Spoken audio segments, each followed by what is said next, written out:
morning students. So today we are going to discuss about non-renal routes of drug excretion. So in the last class I told you about renal excretion, and with this also I told about clearance term. So today we will discuss about how the non-renal excretion occurs, how the drug are excreted through other routes other than kidney.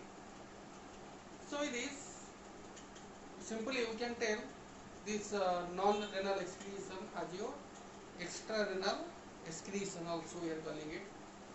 So extrarenal means other than renal clearance, what are the other routes by which the drugs are excreted. So with this, generally these are the, we can tell, different excretion patterns, like your biliary excretion, pulmonary excretion, salivary excretion, then your skin and dermal excretion, and gastrointestinal excretion. So there are different types of routes there by which drugs are excreted, and also that is having some importance in the excretion of drugs. So this, let us discuss about the first one, that is your biliary excretion. So as we know that biles produced from the liver, there is membranes present in the liver from where the biles are secreted, and it is stored in bile duct, gallbladder, and with this, from that it is secreted to intestine, where the fat are metabolized, fat are digested, it helps in digestion of fats, and with this, so that's why biliary excretion is having importance. So if we try to see the biliary excretion, generally 0.5 to 1 ml per minute for a particular person, but almost 90% of the secreted bile are reabsorbed. That means it is reabsorbed in the intestine. So there may be a possibility that those drugs are excreted by the biles also can be reabsorbed. So this type of phenomena we will see in maximum of drugs. So that is also we are calling as enterohepatic cycling. That means those drugs are excreted through the bile that are reabsorbed in the intestine and going to the blood circulation once again it is coming to the liver. So that is known as enterohepatic cycling. So this, if we try to see, we are making a group how the drugs are excreted, group A, B and C for the biliary excretion. If it is group A, that we are telling us if a compound ratio is 1, that ratio we are taking by bile divided by plasma concentration. Bile divided by plasma concentration. So this concentration we are telling as a ratio. If the ratio is approximately 1, for example sodium, potassium, this ratio having 1. So group B, we are calling it as it is more than 1. Generally it ranges from 10 to around 1000. For example of the drugs like bilirubin, creatinine, this type of drugs are, as we know that, predominantly excreted through the bile. So that's why here the ratio is more than 1, it is ranges from 10 to 1000. And another group, group C, it is less than 1, the ratio is less than 1. For example of the drugs, sucrose, inulin, phosphates. So this type of drugs are having ratio less than 1 and these are excreted less in the bile. So with this is the biliary excretion, and as I told that so many drugs are excreted through the biles also, and for that, to know the biliary clearance, we are going for a formula, that is your, similar to your clearance formula, biliary clearance rate divided by plasma drug concentration. Biliary clearance rate divided by plasma drug concentration, that will get biliary clearance. With this, to know this biliary clearance rate, we are calculating biliary flow into biliary flow clearance divided by plasma drug concentration. That means to find out this biliary clearance rate, what we are taking? We are taking blood flow to the bile into biliary drug concentration. How much amount of drug present in the bile into blood flow? So that is your biliary excretion rate. So divided by plasma drug concentration. That we are writing as biliary clearance. Now coming to the second one, pulmonary excretion. So many volatile substances there, volatile drugs there, which are excreted by the lungs. So this directly it will go to the air without excreting by the urine or by feces. So directly it will go to the air from the lungs. So these substances are your volatile substances. So many substances like your general anesthetics, halothane, and also nitrous oxide. These are also excreted through these lungs. And with this, some of the compounds like alcohol also, which is having more solubility in blood and plasma. So these type of substances will be excreted through the lungs very slowly in a controlled manner. Then coming to the third one, salivary excretion. Salivary excretion also one important parameter, because some of the drugs are excreted through the saliva, and this process is completely a passive diffusion process, and also sometimes it will follow pH partition hypothesis. So that's why it's very important to know the salivary excretion of the drugs. So generally it depends upon the pH. Generally, if you try to see, the mean salivary pH is 6.4. So in that particular pH, some of the drugs are excreted, and to find out that we are going for a ratio also, similar type your biliary ratio.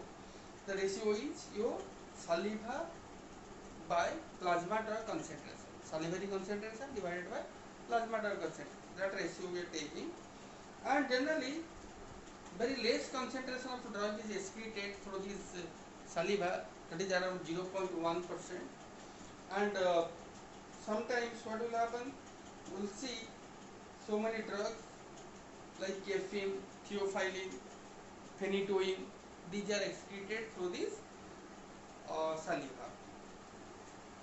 And also sometimes penicillin, phenytoin also actively secreted in the saliva.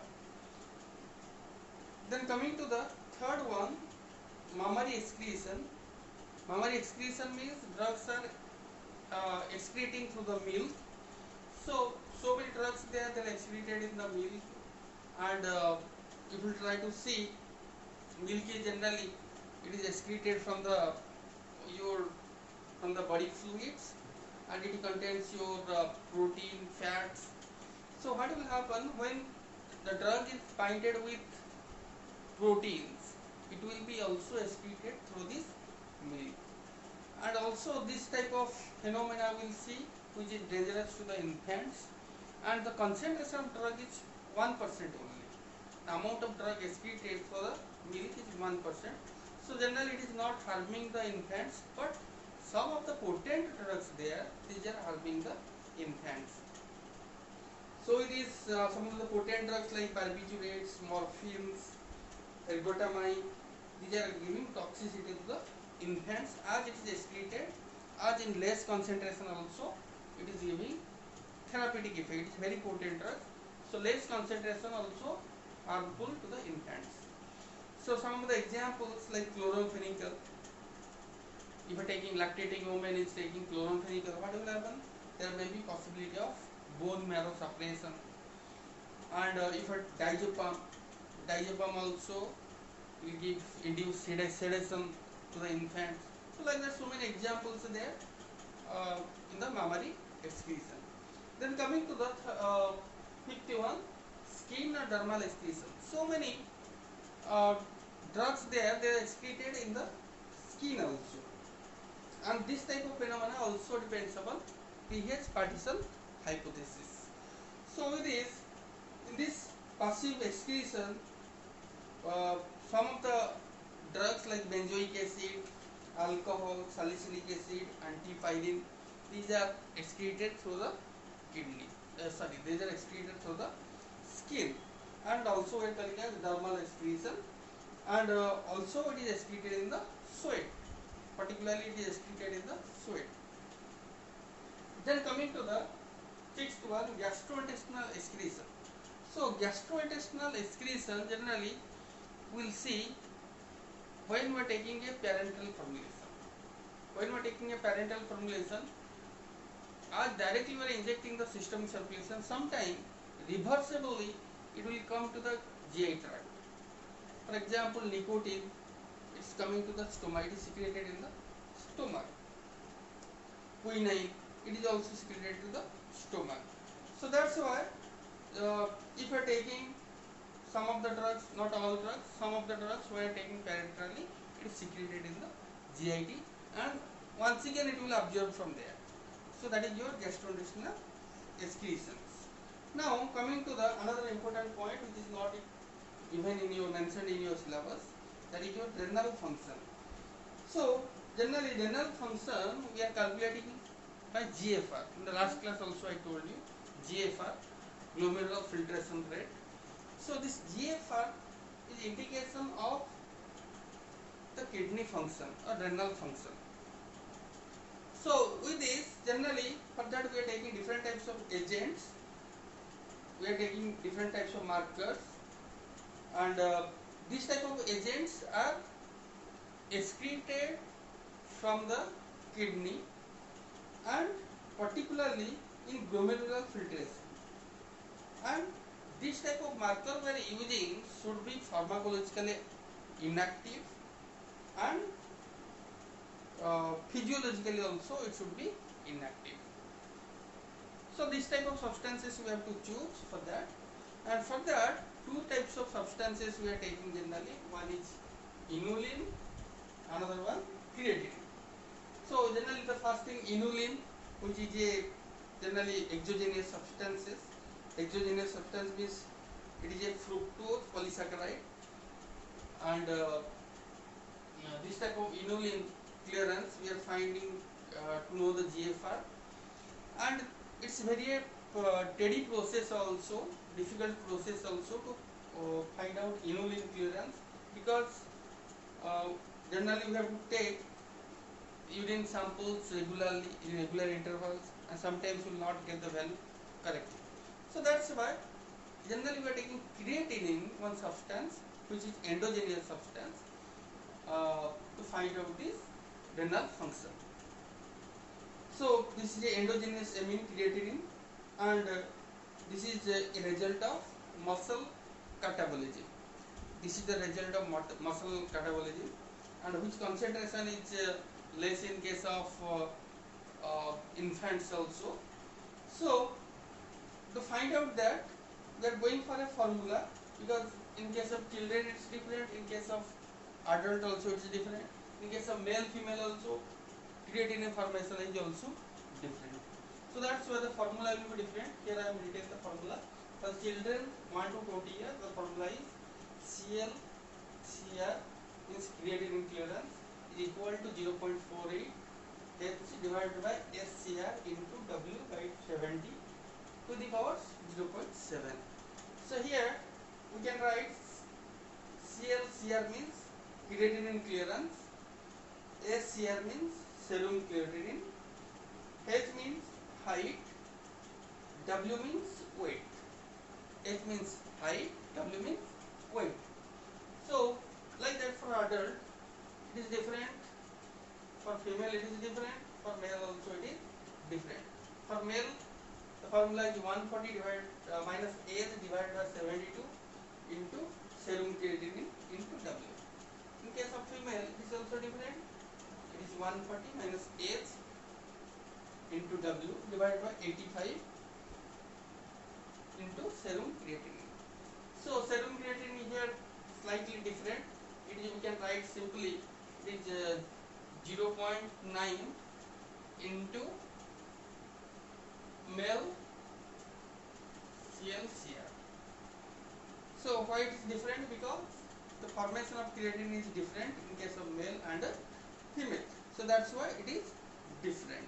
So this is all about your uh, non-renal excretion of drugs and renal function. So another renal function we have calculated uh, generally we can by taking a formula, that is your clearance, creatinine clearance of the patient and creatinine clearance of a normal person. That is renal function. GFR is different and renal clearance, renal function is slightly different. So we are taking comparison between a normal patient, normal person and a patient. So it is a ratio of creatinine clearance of patient with creatinine clearance of a normal person. So normally creatinine clearance value will be 120 to 130 ml per minute, but if it is 20 to 50, we can tell there is a moderate kidney dysfunction, renal failure, and if it is less than 10, then we can call it a renal impairment. So this is all about your topics, and this is all about your excretion of drugs. So with these other things, next unit we will discuss in the next class.